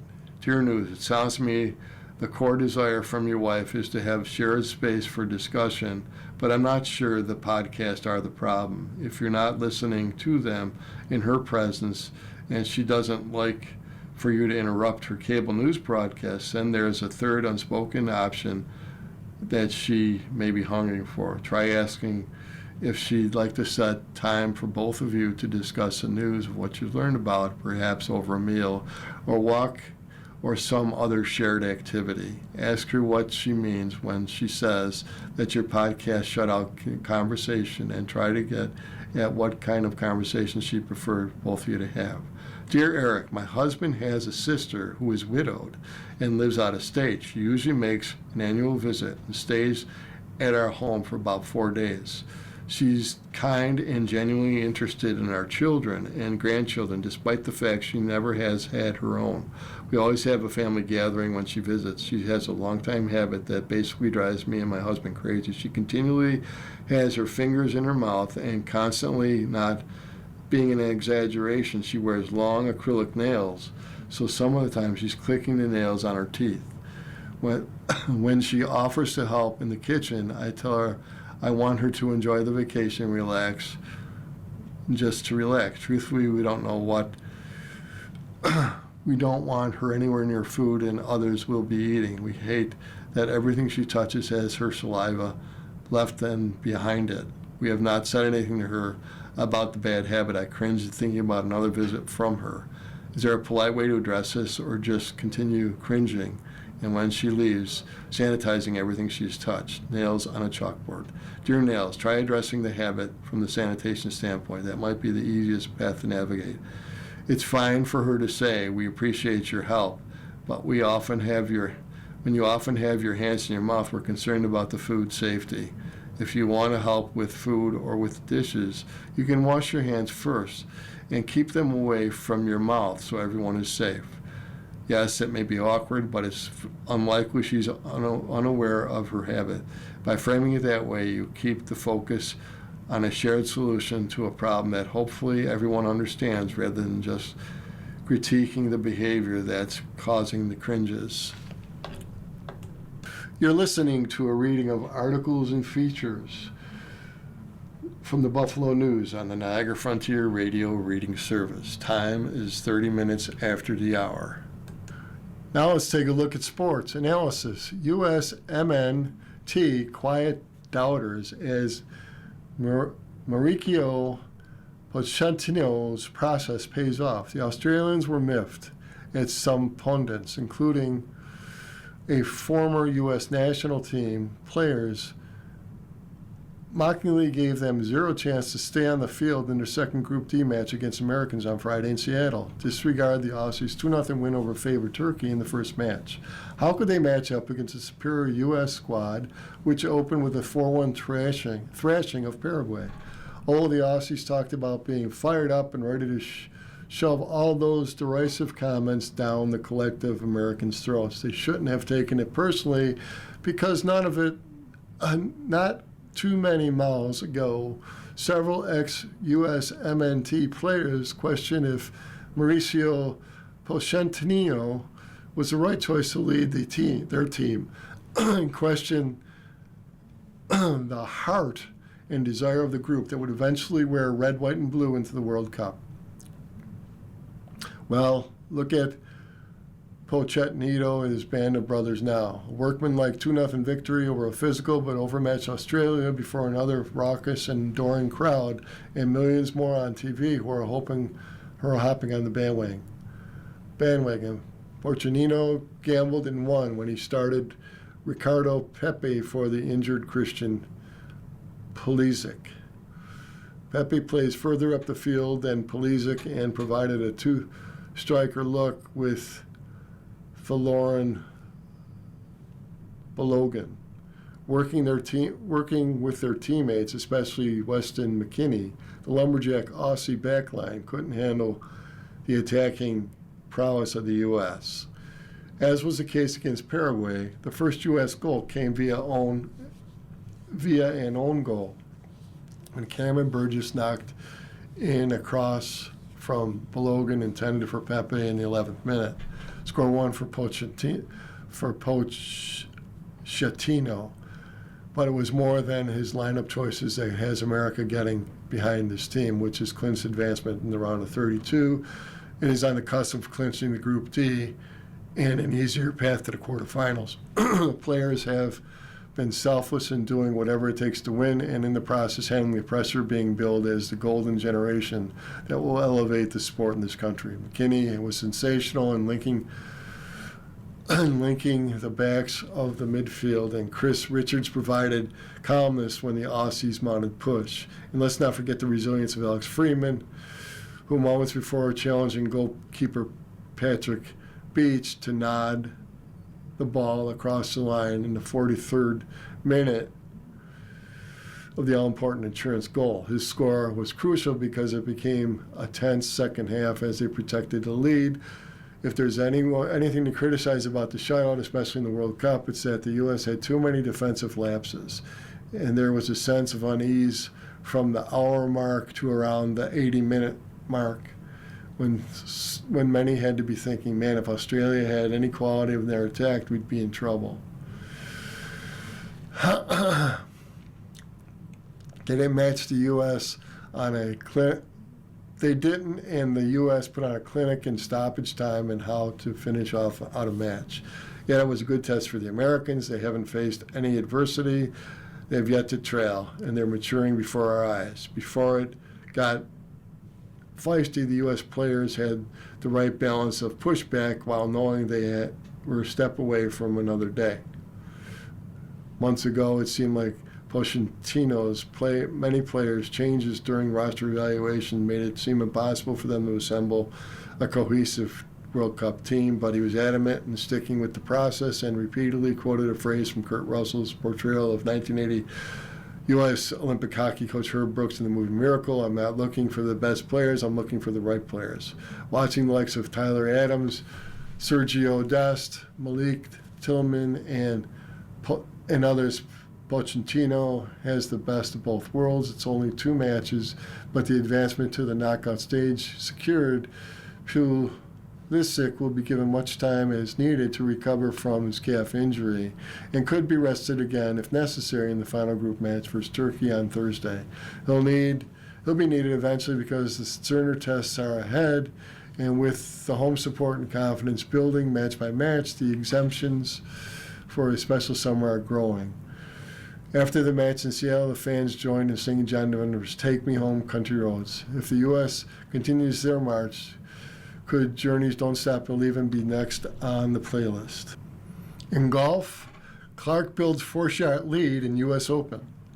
Southampton. Wyndham Clark built a 4-shot lead heading into the weekend at the U.S. Open, reaching the halfway stage on Friday at the 7-under par as he hunts for redemption at Shinnecock Hills Golf Club.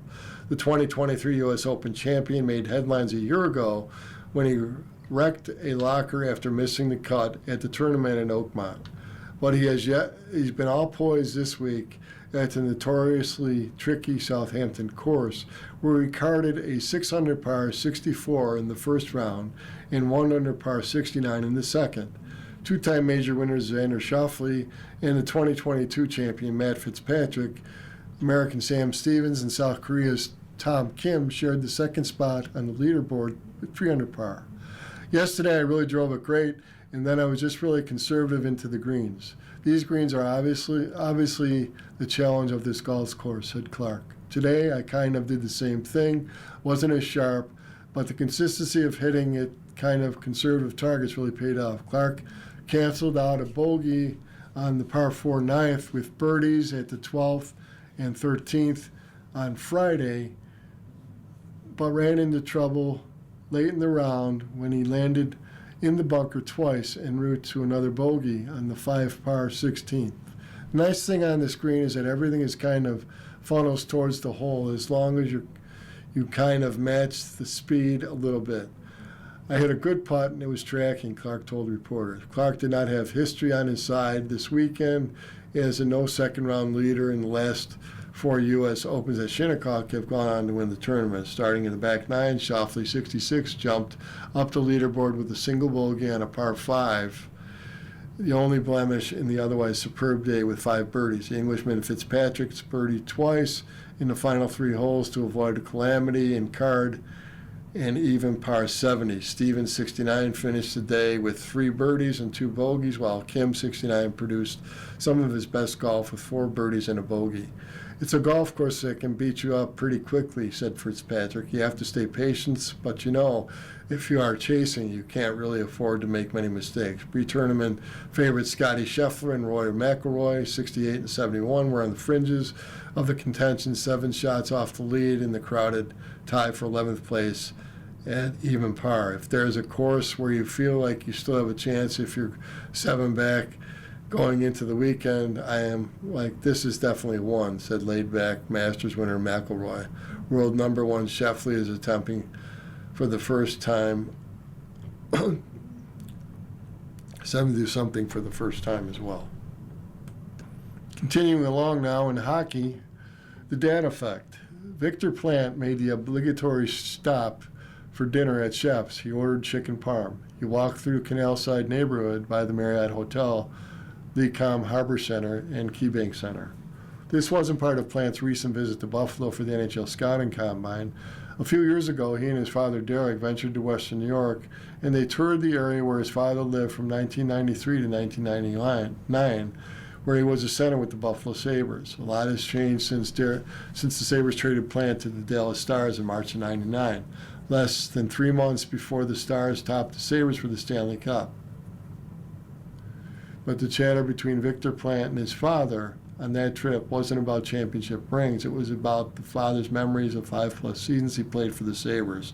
Now, more than 37 years after the Sabres drafted Plant's father, an NHL team will select Victor Plant in the NHL draft, which begins at 7 p.m. Friday at KeyBank Center. Victor Plant is one of a handful of draft-eligible players whose fathers and well-established NHL careers, a group that includes Wyatt Cohen and Caleb Malhotra. Call it the NHL dad effect. Cohen's father, Matt, played for NHL teams in 21 seasons, won 3 cups with Carolina and Pittsburgh, and now director of development with the University of Minnesota men's hockey team. Malhotra's father, Manny, played for 7 NHL teams in 16 seasons and became the coach of the Vancouver Canucks earlier this month. Sabres will select number 20 after trading defenseman Michael Kesselring and pick 27 to the Sharks on Wednesday. They move up in the first round. Toronto holds the first pick, expected to select Gavin McKenna. Victor Plant is projected to be a second-round pick, while Caleb Malhotra is projected to be a top 5 pick, and Colette Wine is projected to be a top 15 pick. That's where that happened. Plant could be a legacy in Buffalo if Sabres decided to draft the 18-year-old left wing from Hermantown, Minnesota. He met with the Sabres earlier this month in pre-draft interviews at the Combine, and those meetings were a lot different from Plant's previous visits to Western New York's youth hockey tournaments and the aforementioned visit with his father, whose pregame meal was almost always at Chef's, the Italian restaurant on Seneca Street, blocks away from KeyBank Center. His father played 3 seasons at the Odd until the Sabres moved into the Marine Midland Center, now known as KeyBank Center, before the start of the 96-97 season. Derek Pant pointed out places where major events took place in his time with the Sabres. He's like, that's where it all happened. That's where it happened, said Victor, who scored 21 goals and 27 assists in 57 games with the U.S. national team in the development program this season. It was bringing back all memories for him. Plant is already part of the hockey legacy at Minnesota Duluth. Derek Plant played for the Bulldogs from 1989 through 1993. Plant's older brothers, Max and Zam, will be juniors at Minnesota Duluth. Max Plant won the Hobey Baker Award in April.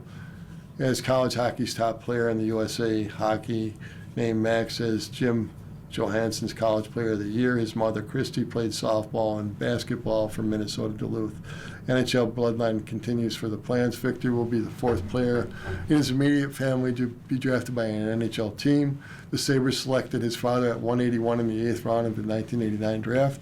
Detroit drafted his older brother Max in the 2nd round at number 47 in 2024. And Minnesota drafted his oldest brother Zam in the 5th round, number 150 in 2022. We're always talking about hockey, Victor Plant said. We love hockey. Everything we do, we compete, whether it's raking the leaves or shooting pucks in the backyard or playing wiffle ball. We're always talking something competitive. Now it's quite a bit different. The Collins grew up around the sport, around Winters. Wyatt was born in September of 2008, so when he was 7 years old, his father, Matt, helped the Penguins win a Stanley Cup in 2016. He was 8 when, a year later, the Penguins won the franchise's 5th Stanley Cup.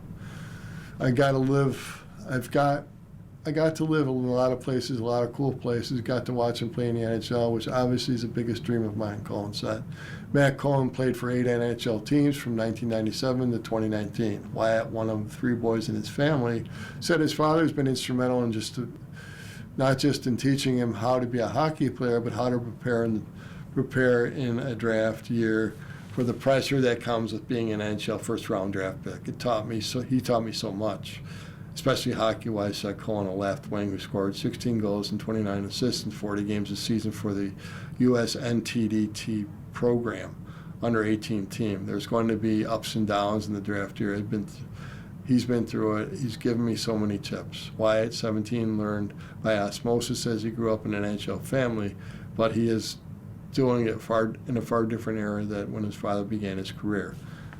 Anaheim selected Matt Cohen, a center from St. Cloud State in Minnesota, in the 2nd round of 1996 at number 35. Buffalo didn't host the NHL Scouting Combine until the spring of 2015. There wasn't a daily, hourly shuffle of interviews with teams over the course of a week in one city. There is much bigger investment in scouting players, personalities, and skills now than there was in the 1990s. The odd team would come in and ask you to do a test for them individually, and that was it. When I was going through it, Matt Cullen recently told Cyrus NHL Radio. Now it's quite a bit different, but it's been a good experience for Wyatt. It's really been fun to watch him going through it, learning, growing, going through all the interviews. You see the video in the combine and these guys going into the meetings with NHL staff sitting there. It's a pretty intimidating situation for a lot of these guys. It's good for them to go through it. For him, it's been a great experience. He's really enjoyed it, but it's been a lot. It's a lot for the guys. There's also a constant glare and attention of NHL draft prospects. There's been a lot more access to players, I would say, now from the scouting standpoint than when I was playing, Matt Cullen said. Manny Malhotra, first-round pick in 1998, selected the center at number 7, 28 years later. Caleb Malhotra is projected to be a top 5 pick in this year's draft. Manny's played for 7 NHL teams from 98 to 2015. Born in 2008, Caleb Malhotra grew up in the early years of his father's coaching and hockey administration career.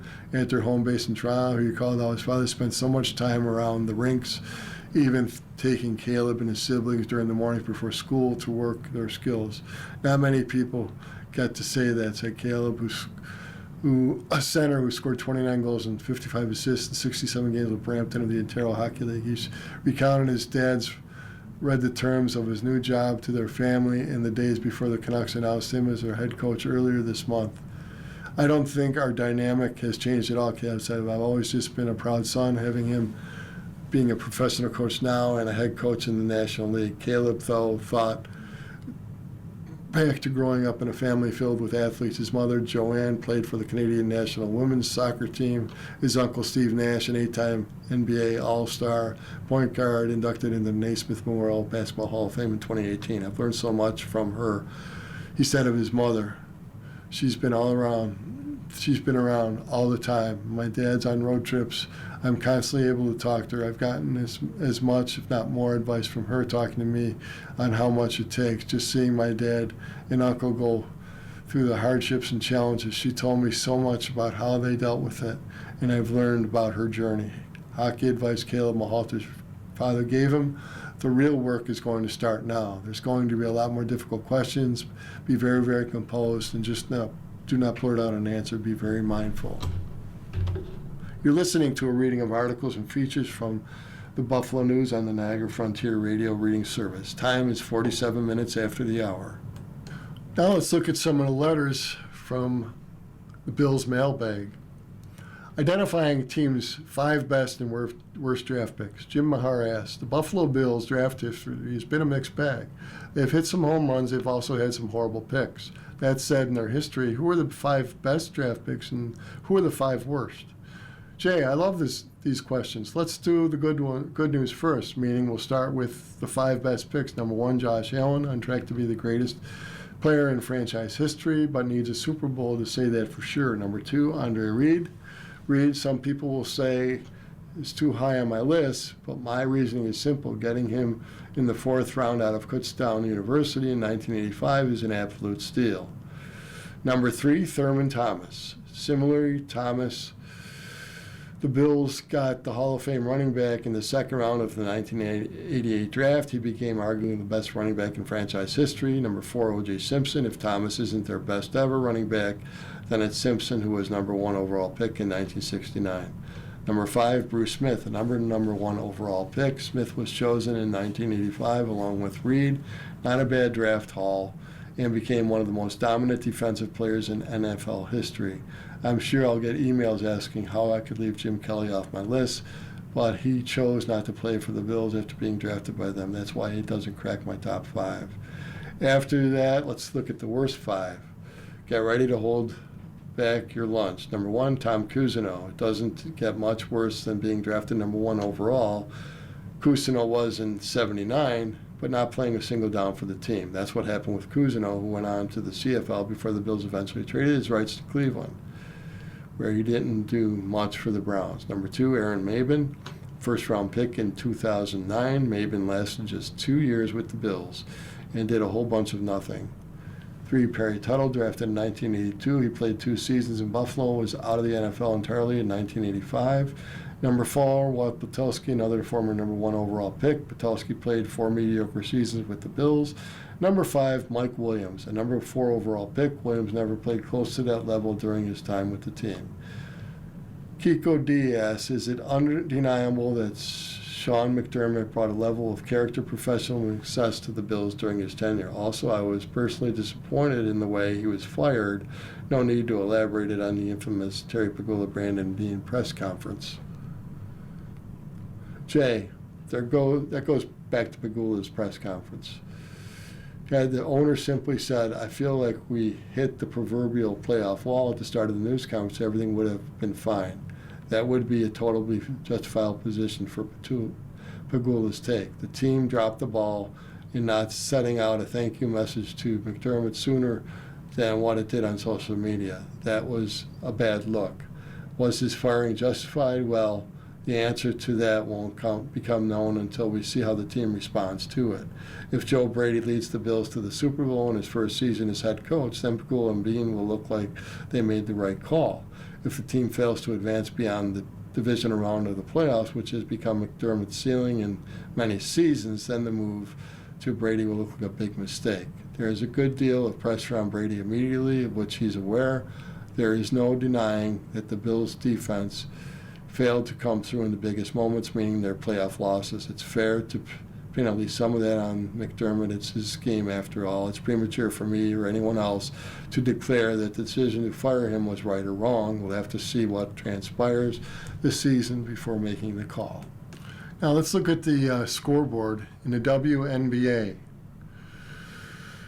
Thursday's result, Atlanta 108, Indiana 101. Friday's results, Toronto 101, Connecticut 97, Washington 86, New York 83, Minnesota defeated Golden State 81-75. Saturday's games were Indiana at Atlanta, Seattle at Phoenix, Chicago at Dallas. For Sunday, we have Golden State at Las Vegas at 4 p.m., Washington at Minnesota at 6 p.m., and New York at Los Angeles at 8 p.m. And Friday's box scores from Major League Baseball, the Diamondbacks topped the Twins 9-5. The Dodgers topped the Orioles 6-5. The Athletics beat the Angels in a slugfest 12-11 in 10 innings. In the International League, let's look at Friday's results. Gwinnett topped Louisville 9-8 in the first game. Gwinnett 2, Louisville nothing in the second game. Columbus 9, Scranton Wilkes-Barre 8 in the first game. The second game of the doubleheader, Scranton Wilkes-Barre 8, Columbus 6. Charlotte topped Buffalo 10-5. Norfolk topped Syracuse 14-3. Rochester 6, Toledo 2. Jacksonville 5, Durham 3. Lehigh Valley 9, Worcester 3. Memphis 4, Nashville 1, St. Paul 6, Omaha 5, Iowa 11, Indianapolis 7. Sunday's games, Louisville at Gwinnett at 1:05 p.m., Charlotte at Buffalo at 1:05 p.m., Scranton Wilkes-Barre at Columbus 1:05 p.m., Toledo at Rochester 1:05 p.m., Norfolk at Syracuse at 1:05 p.m., Worcester at Lehigh Valley at 1:15 p.m., Nashville at Memphis at 2:05 p.m., Indianapolis at Iowa at 2:08 p.m., Omaha at St. Paul at 3:07 p.m., and Jacksonville at Durham at 5:05 p.m.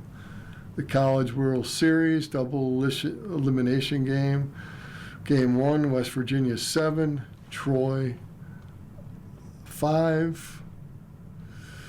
Game 2, North Carolina 6, Mississippi 2. Game 3, Oklahoma 9, Alabama nothing. Game 4, Georgia 7, Texas 1. Game 5, Troy 12, Mississippi 8. Game 6, North Carolina 5, West Virginia 2. Texas 14, Alabama 2. In Game 7, Game 8, Oklahoma 4, Georgia 3. Game 9, West Virginia 12, Troy 0. Game 10, Virginia 2, Texas 0. Game 11, North Carolina 12, West Virginia 7. Game 12, Oklahoma 11, Georgia 4. Championship Series best of 3, North Carolina versus Oklahoma, Saturday. Sunday at 2:30, Monday at 7 p.m. if necessary. Now let's take a look at the World Cup Friday results. United States 2, Australia 0, Morocco top Scotland 1-0, Brazil 3, Haiti 0, Paraguay 1, Turkey 0.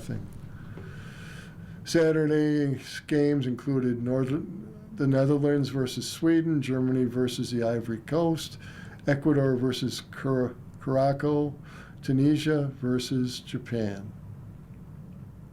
Sunday's games, Spain versus Saudi Arabia at noon at Atlanta, Belgium versus Iran at Inglewood, California, New Zealand versus Egypt at Vancouver, and Uruguay versus Cape Verde at 6 p.m. at Miami.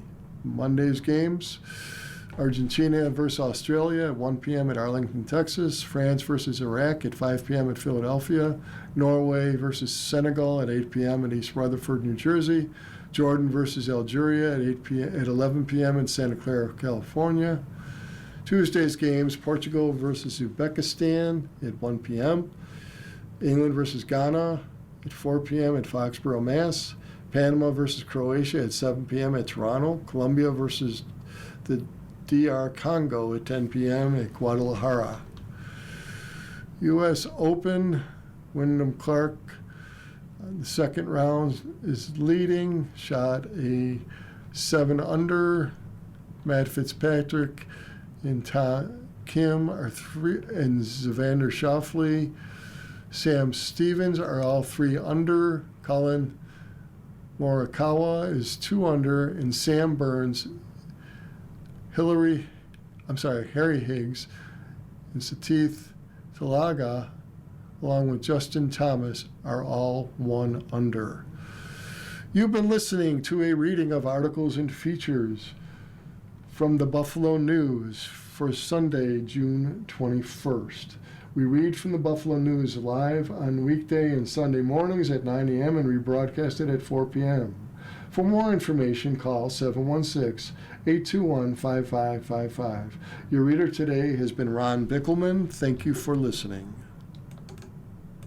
Coming up next on the Niagara Frontier Radio Reading Service, we have a reading of Buffalo Magazine. Following that at noon is the Sunday Gusto.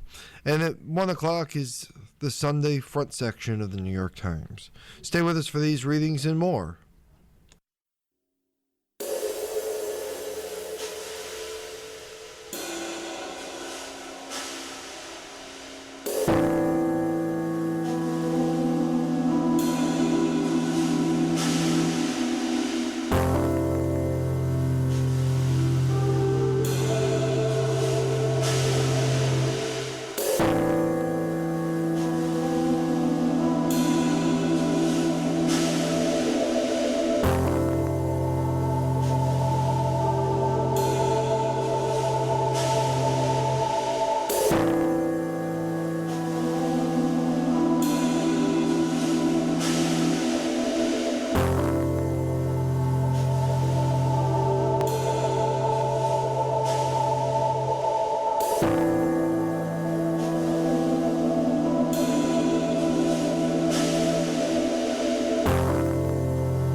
following program is intended for listeners who are blind, have low vision, or have another print disability